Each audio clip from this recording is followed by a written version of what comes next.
Could humanity defend against a fleet of predators? From the movies Alien vs. Predator.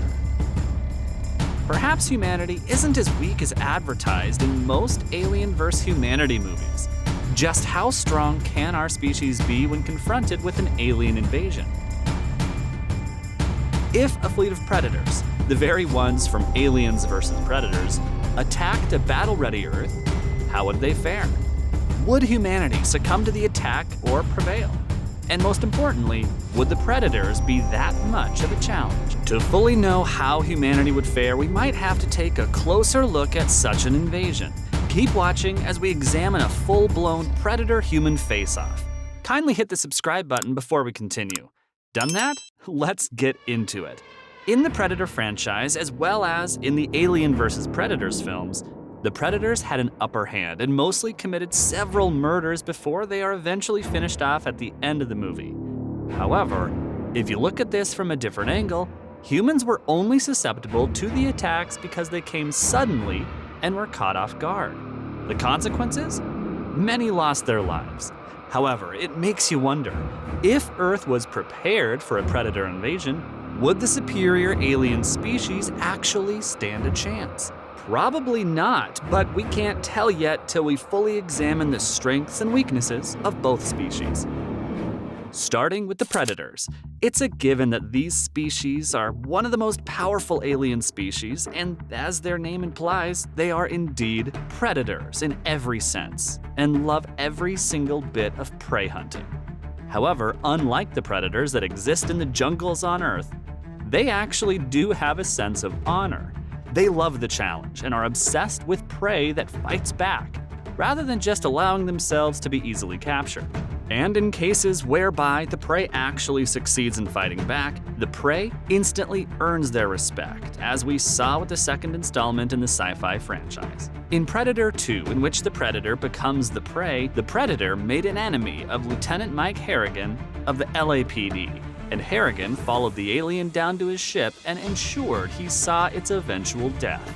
Although Harrigan found himself trapped in the ship with other predators, he soon realized that he was in no danger at all when he was awarded a flintlock pistol from the 18th century by an elite predator as a reward for his valor.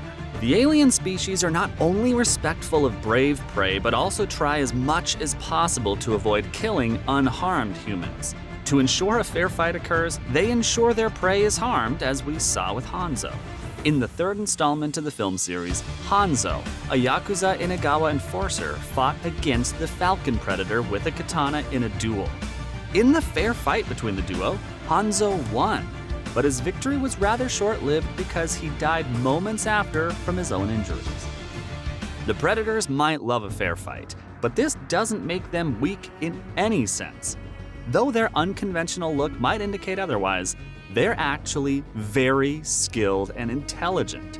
Hence, expecting them to rely just on their strength and their sneaky attacks might be disastrous. They get a bit cunning by using the voice of their dead victims to trick others. They do this by recording the voice of the prey before slaughtering them and using this recording to lure other unsuspecting prey. And just like any other hunter, they also resort to using traps, such as nets, albeit uncommon.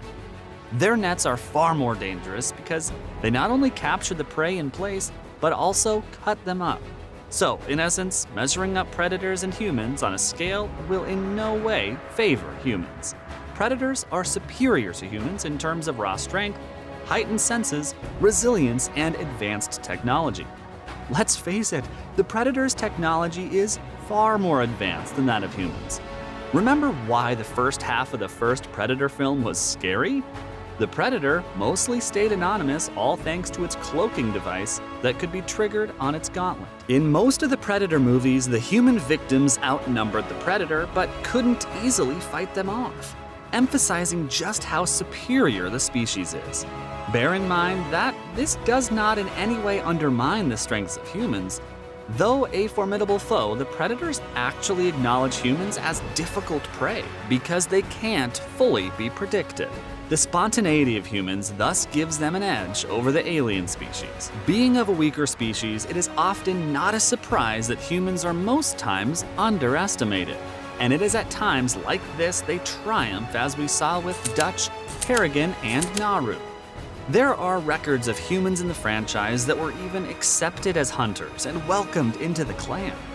Women such as Lex Woods, Machiko Noguchi, and Ash Parnell. Noguchi was even armored and was properly accepted into the clan. Even Royce was accepted, although not in the usual ritual manner. This wasn't shown in the 2010 movie, but we got to see it in the comics.